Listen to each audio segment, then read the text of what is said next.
नाजरीन, ये दिन था 23 जून 2018। 12 बच्चे जिनकी उम्र 11 से 16 सालों के दरमियान थी, उन्होंने अपने 25 साला फुटबॉल कोच को भी इस प्लान में शरीक किया और वो लोग अपनी बाइसिकल पर सवार होकर थैम लुआंग केव के अंदर चले गए। उन 13 लड़कों को ये बिल्कुल भी इल्म नहीं था कि उनका ये कदम कितना भयानक होने जा रहा है। उनको गार के अंदर गए अभी चंद मिनट ही गुजरे थे कि अचानक बाहर मौसम ने करवट बदली और देखते ही देखते तेज बारिश शुरू हो गई। लेकिन क्योंकि ये 13 लड़के अंधेरी गार में काफी डीप जा चुके थे, इसी वजह से इनको बाहर पड़ने वाली बारिश का बिल्कुल भी इल्म नहीं था। मिनटों का टाइम अब घंटों में बदल चुका था। लड़कों के घर वाले जो यही समझ रहे थे कि उनके बच्चे फुटबॉल खेलने गए हैं, जब वो टाइम पर वापस घर ना लौटे तो उनको भी परेशानी होने लगी।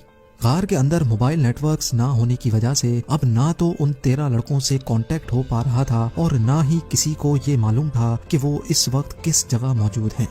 आखिरकार फुटबॉल क्लब से एक हिंट मिलने पर मालूम पड़ा कि लड़के थैम लुआंग केव की तरफ गए हैं। जब घर वाले भागते भागते केव की एंट्रेंस तक पहुंचे तो एक दिल दहला देने वाला मंजर उनका पहले से इंतजार कर रहा था।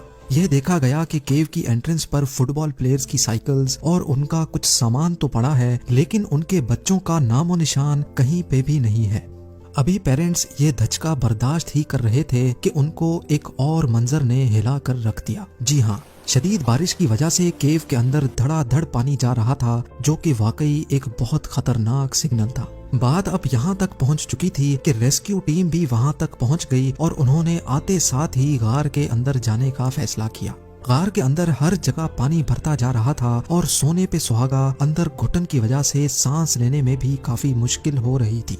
रात के 1 बज चुके थे, लेकिन अभी तक बच्चों का कोई सुराग नहीं मिला था। पहाड़ों से गिरने वाला छपाछप पानी मुसलसल गार के अंदर जमा होता जा रहा था और फिर एक वक्त ऐसा आया जब गार के अंदर मौजूद रेस्क्यू टीम की तरफ से एक खबर आई। ये खबर उन परेशान पेरेंट्स पर आग बनकर गिरी, क्योंकि रेस्क्यू टीम का कहना था कि गार के अंदर एक पॉइंट ऐसा आ गया है जहां अब पानी गार की छत से जा लगा है।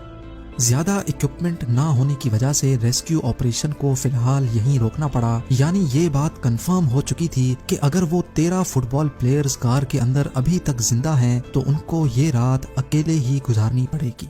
केव के एक मैप से मालूम पड़ा कि इसके कुछ हिस्से काफी डीप हैं, जबकि चंद पॉइंट पर यह केव ऊंचाई की तरफ भी जाती है। एक्सपर्ट्स का मानना था कि अगर ये फुटबॉल प्लेयर्स जिंदा होंगे तो वो उन हिस्सों में ही पनाह ले रहे होंगे जो ऊंचाई पर हैं।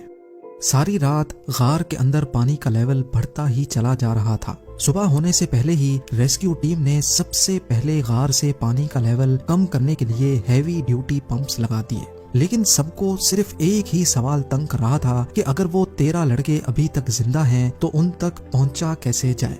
एक्सपर्ट्स के मुताबिक इसका सिर्फ एक ही रास्ता है और वो ये कि प्रोफेशनल डाइवर्स पानी के जरिए गार के अंदर जाएं और लड़कों को तलाश करें, लेकिन उन डाइवर्स को केव का एक्सपीरियंस होना लाजमी है।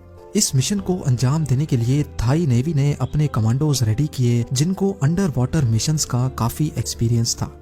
फुटबॉलर्स को केव के अंदर गए अब पूरे 24 घंटे गुजर चुके थे और हर गुजरते पल के बाद उनके जिंदा रहने की उम्मीद खत्म होती जा रही थी। जाहिर है अगर वो जिंदा भी होंगे तो ना ही उनके पास इतना खाना पीना बचा होगा और ना ही जिस जगह वो फंसे होंगे वहाँ इतना ऑक्सीजन बाकी रहा होगा कि वो सांस ले सकें। थाई नेवी के कमांडोज को पानी के अंदर जाने से पहले अंदाजा लगाना था कि फुटबॉलर्स केव के किन खुश्क पॉइंट्स पर मौजूद हो सकते हैं। इन खुश्क पॉइंट्स में से एक पॉइंट पताया बीच कहलाता है, जहां पर फुटबॉलर्स के होने की काफी उम्मीद थी।